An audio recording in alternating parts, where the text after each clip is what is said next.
Bismillahirrahmanirrahim. Assalamualaikum warahmatullahi wabarakatuh. Alhamdulillahirabbil alamin. Wassalatu wassalamu ala sayyidina Muhammadin wa ala alihi washabbihi ajma'in. Amma ba'd. Faqad qala Allah ta'ala fi kitabihil karim, a'udzu billahi minasyaitonir rajim. Wa ma tuqaddimu li anfusikum min khairin tajiduhu innallaha sadaqallahu al-azim. Bapak-bapak, ibu-ibu hadirin yang dirahmati oleh Allah Subhanahu wa taala.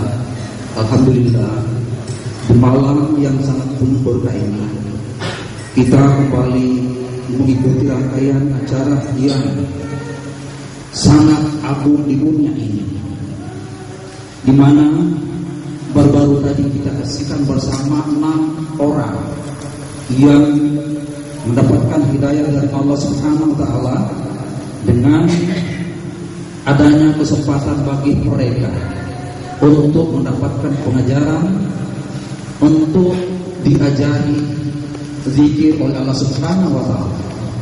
Alhamdulillah, peristiwa seperti itu memang sangat langka di dunia ini. Sampai kita ingatkan tadi, beliau Pak Rifai menyebutkan bahwa manusia yang ada di persada bumi sekarang ini berkisar 5 miliar orang. Namun mereka yang mendapatkan rahmat kasih sayang Allah sedikit sekali. Hadirin yang saya muliakan, kenapa hal ini terjadi begitu? Langka, sedikit, kurang sekali orang yang mampu melakukannya.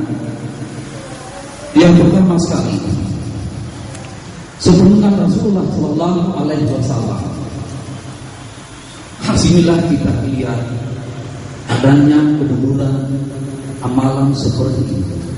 Padahal perintah awal yang disampaikan oleh Allah Subhanahu Wa Taala kepada Rasulullah Sallallahu Alaihi Wasallam adalah perintah seperti ini. Kita sering mendengarkan Iqra bismi rabbik. Kalau ulama-ulama klasik sampai ulama-ulama kontemporer sekarang ini, ayat itu mereka terjemahkan, bacalah dengan nama Tuhan. Bacalah dengan nama Tuhan. Hadirin yang saya muliakan, pengertian seperti inilah yang kita warisi sampai hari ini. Padahal apa yang dikehendaki oleh Allah dan Rasulullah Muhammad SAW tidaklah demikian pengertiannya. Yang dikehendaki oleh Rasulullah dan Allah Subhanahu Wa Taala adalah Iqra bismi rabbik, ucapkan nama Tuhanmu, bukan baca dengan nama Tuhan.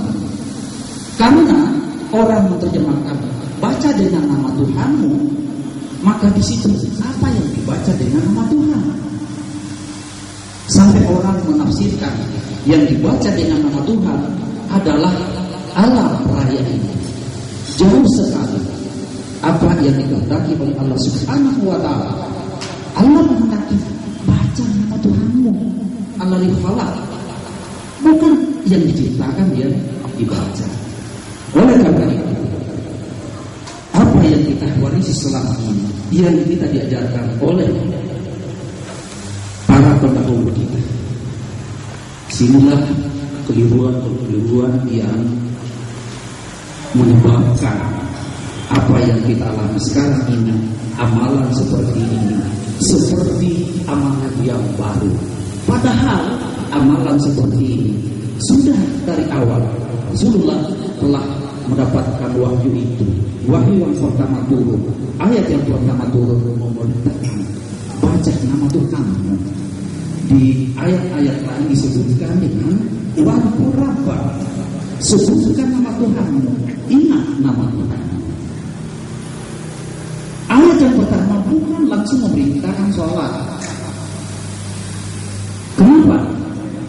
Dari ayat yang pertama ini mengajarkan kepada kita bahwa dengan melakukan, mengamalkan ayat yang pertama ini, tentunya amalan-amalan selanjutnya itu akan lebih baik kita laksanakan dan hasilnya akan baik. Kita lihat turunnya ayat pertama ini ikhlas dengan ayat perintah sholat. Para riwayat menyebutkan 5 tahun antaranya, ada yang menyebutkan 10 tahun, yaitu terjadinya Isra Mi'raj. Setelah Rasulullah lakukan amalan yang pertama ini, Iqra itu berapa tahun berlangsung baru beliau Isra. Kalau tadi Pak Rifai menyebutkan sebagai perjalanan gaib, perjalanan gaib yang dilakukan oleh Rasulullah Muhammad SAW, istilah dengan Isra. Apa yang dilakukan oleh Bapak Arifai tadi disebutkan sebagai perjalanan gaib. Apa bedanya? Minal Masjidil Haram ilal Masjidil Aqsa. Nabi lakukan, Pak Rifai pun melakukan seperti itu, seperti yang dijelaskan tadi.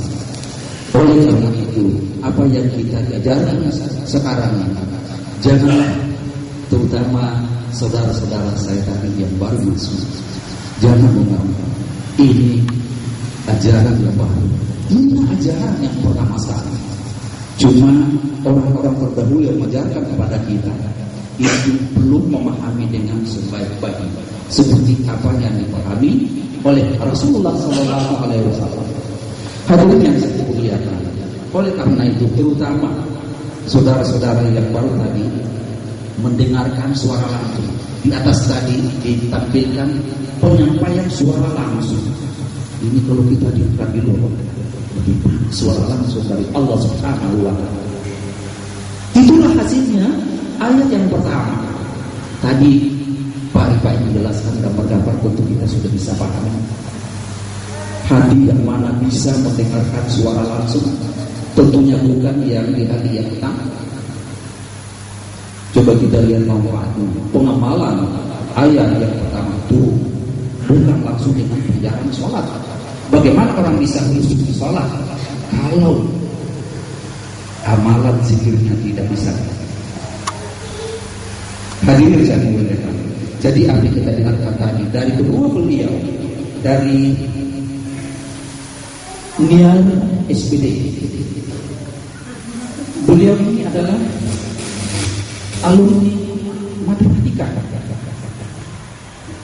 Coba mana doktor dari agama yang bisa berbicara begitu? Karena seorang alumni matematika bagus zikir, maka Allah memberikan hal seperti itu. Kemudian Bapak Arifai, beliau alumni SGA. Guru itu SGA, Sekolah Guru Atas.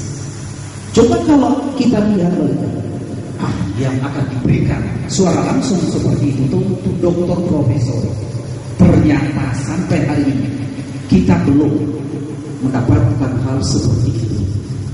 Pernah dalam seminar penelitian tafsir di Pascasarjana Universitas Islam, di situ kita seminarkan tentang wahyu yang turun, wahyu yang pertama turun. Selama ini ulama-ulama mengatakan yang membawa wahyu kepada Rasulullah adalah Jibril. Ternyata apa yang disaksikan oleh beliau Bapak Arifai tidak begitu, bukan Jibril. Jibril tidak punya kapasitas untuk mengantarkan wahyu dari Allah Subhanahu wa Ta'ala kepada Muhammad. Kenapa? Jibril sendiri mengatakan pada waktu dia mengantarkan Muhammad berisra, pada waktu mereka sampai di langit ke-7, apa kata Jibril? Wahai Muhammad, aku hanya sampai di sini, aku tidak bisa lagi maju sejengkal. Kalau aku maju sejengkal, maka aku akan hangus. Apa lafaznya dalam hadis? Jibril mengatakan, lau taqaddamtu, jika aku maju syibra, satu jengkal saja, meninggalkan langit ke-7, laharaktu, niscaya akan hanguslah terbakar. Coba kita lihat apa yang disaksikan oleh Bapak Arifin itu memang bukan hanya cerita, tetapi dia memang tahu persis bahwa wahyu yang turun dari atas adalah pancaran Allah Subhanahu wa Ta'ala sampai kepada Nabi. Dan begitu juga yang sampai ke tengah-tengah kita pada hari ini. Bukan Jibril yang membawa. Jibril sama sekali tidak mampu. Arifin pernah mengatakan bahwa sinar yang ada pada Jibril adalah sinar putih, sementara pancaran wahyu sinar yang tengah-tengah tadi. Kapasitas Jibril untuk membawa itu sama sekali tidak. Jadi pendapat yang kita warisi selama ini, hanya satu dokter yang dari Pakistan mengatakan Jibril memang bukan yang mengantarkan wahyu. Namun di situ tidak dijelaskan apa alasannya. Dokter Fasrul Rahman, bapak-bapak, ibu-ibu yang saya hormati, jadi ajaran yang kita terima hari ini inilah pengajaran yang hakikat. Jangan kita ragu, jangan kita bimbang, karena ayat Allah seperti yang kita dengarkan tadi dari kedua beliau, antara lain yang saya dengarkan tadi, bahwa sesungguhnya manusia tercipta tidaklah dalam keadaan kotor, tetapi manusia tercipta dalam keadaan putih. Apa ayatnya? Ayatnya ada, dan yang saya kemukakan di sini adalah hadisnya. Nabi mengatakan, "Kullu mauludin yuladu alal fitrah." Semua anak yang dilahirkan adalah dalam keadaan fitrah. Ayatnya buram-buram banyak sekali. Berikutnya kita juga dengarkan tadi, ketika dalam perjalanan hidup manusia, hati yang bersih itu mulai tercemar oleh apa? Hati yang tadinya putih, ya itu tergoda jadi hitam. Apa kata Nabi? Innal abda idza al-nababa, sesungguhnya seorang hamba ketika dia melakukan dosa, karena kata fi qalbi, di dalam hatinya itu terjadilah satu titik. Idza taba wa nasa'a, jika seorang itu tobat,